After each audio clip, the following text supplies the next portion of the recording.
one first step, and today is a first step. And it really is to say to the government right now that we're not willing to believe any more of their excuses. We don't want any more of the attacks on people. We want them to solve the problems of the people of St. Lucia. And this is a first step in saying that the people are now going to stand up and say enough is enough. Okay, well, the adjustment in fuel prices seem to be the final straw. Is it just this, or it is a number of issues altogether that has caused United Workers' Party to say enough is enough? It's a number of issues, but it's also how they handle the whole fuel issue. Because when we said that they were making a surplus, they said that they weren't making a surplus and tried to convince everybody that somebody else was making a surplus. In addition to that, we said how much money they were making, and they denied that. All these things now have come out to be true.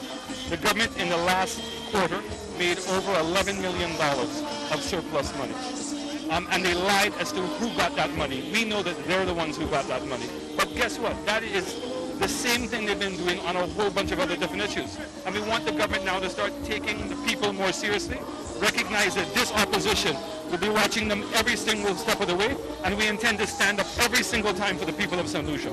Given the way that Labour is victimizing the people of St. Lucia, it is a very strong statement that is being made by the people today to come out in such numbers.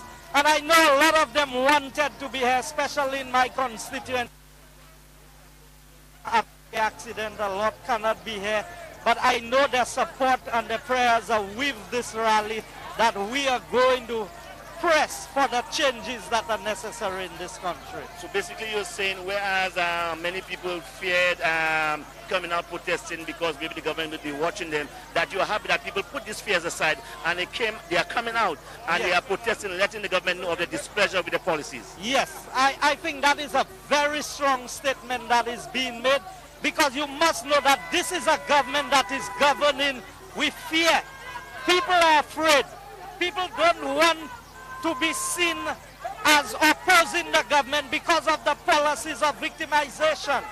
But this statement is a very strong one today, and I'm proud of every St. Lucian who is out here today.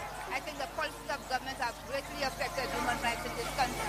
For instance, the high value of VAT has an effect on our health rights and so forth. And I think as a citizen, I'm feeling the squeeze.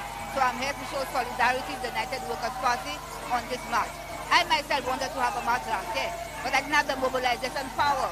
So I'm happy for the opportunity to show my disgust with what's going on in the country presently. So you see in VAT, the price of fuel, high unemployment, the level of crime, all these factors have come into this protest rally, and you are in solidarity with the protest at these things. Because I think we have to change course. We have to change course now. We have seen for the past 2 years the crippling effect on the economy in terms of the policies. And I think it's now or never that we have to change course in this country. I must applaud those who have come out, because it's our democratic right to participate in politics. People are afraid they'll be criticized of victimization. It's our democratic right to have a march to protest policies which are affecting us as citizens of the country.